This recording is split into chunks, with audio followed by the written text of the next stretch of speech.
Thank you for choosing Mary Washington Healthcare's Joint Care Plus program for your joint replacement. This video will give you the information you need before and after your surgery to help make your recovery as quick as possible. Our program is structured so that it's a smooth transition from the time they see the physician through the process of surgery and then recovery as well. If you look at over the years that we've been doing this, we've had successful recovery with minimal complications, and patients are very happy with the procedures they've had. Prior to your surgery, your physician will likely refer you to pre-admission testing. You will set up an appointment 2 weeks in advance of your joint replacement. On the day of that appointment, you should bring the joint folder as well as the original paperwork inside the envelope you received from your physician. Pre-admission testing is to preemptively strike anybody who might have some complications so that it's a smoother transition into surgery. And what they'll get there is an extensive background. So they'll do a lot of vitals, they'll look at their medical history, they'll ask them to get some lab testing done, look at any contraindications for surgery, and then make sure that everybody is stable and safe. The day of surgery, they typically will come into the admission station, they'll check in at the desk, they'll be escorted by one of our volunteers up to the surgical center. They go to same-day surgery where the same-day surgery staff starts IVs, they get them ready for surgery, they go to the OR, they have their surgery, and then they come out of the PACU. They stay there for approximately about an hour, and then they come to the floor. Within an hour of arriving after your surgery, you will be evaluated by your physical therapist, who will go over the plan for your recovery. That will include a few of the exercises you will be doing in the hospital and at home.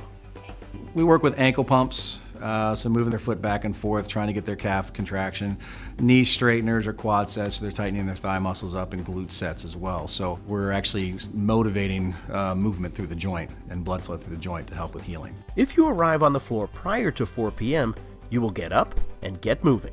We get the patients out of the bed, we take them and ambulate them around as far as they are able to tolerate it. The research has shown, and it's best practice around the nation, that earlier intervention promotes earlier discharge, faster recovery, and really that's what we've seen. Our length of stay is reduced.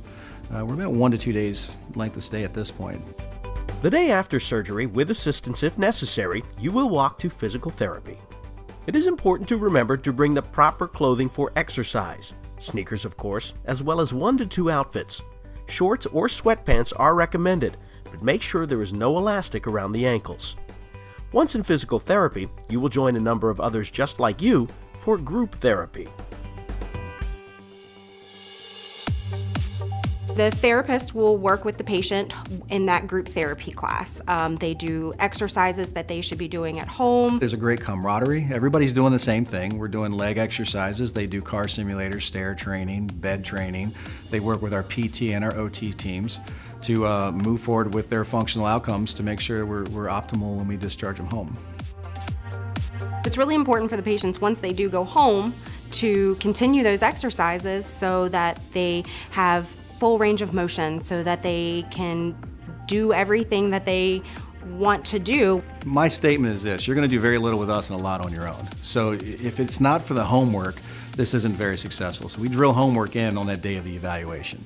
You have to start doing more on your own. The coaches class that we have is a separate entity for family members to come together so that they can get an education on various things. It goes through what the patient actually had done so that the caretaker or the coach can understand what the patient has gone through and how to help them. There's education on homework, making sure they get their exercises done. Discussion on home environment, making sure we have the house well lit, make sure there's no tripping hazards, making sure cords are placed strategically, making the home safe. In some cases, patients will need to go from the hospital to a rehab facility. In most cases, patients will go home. In all cases, patients will have a discharge plan. We always want to make sure that the patient's taken care of safely. Ideally, we want the patient to go from here back home. If the home's environment is such that a patient is living alone, the case managers are alerted, hey, this patient may need additional help. Discharge planning starts on the day of admission. The case manager will go to the patient's room and talk to them about home needs, if they're going to need PT, if they're going to need home health, and they start to facilitate any medical equipment that they would need, a walker, a bedside commode, or anything like that. The Joint Care Plus program is amazing. I love seeing patients who have had difficulties and we basically get to fix them. They get back to where they feel like they should have been prior to the surgery. The Joint Care Plus program to me is to put it into words, my life. It's just good to see good people that need something to be able to help them get back doing what they want to do, if it's a cruise or if it's riding their motorcycle or dancing with their wife. You know, I like to be able to help them be able to accomplish those goals and get back to the life they want.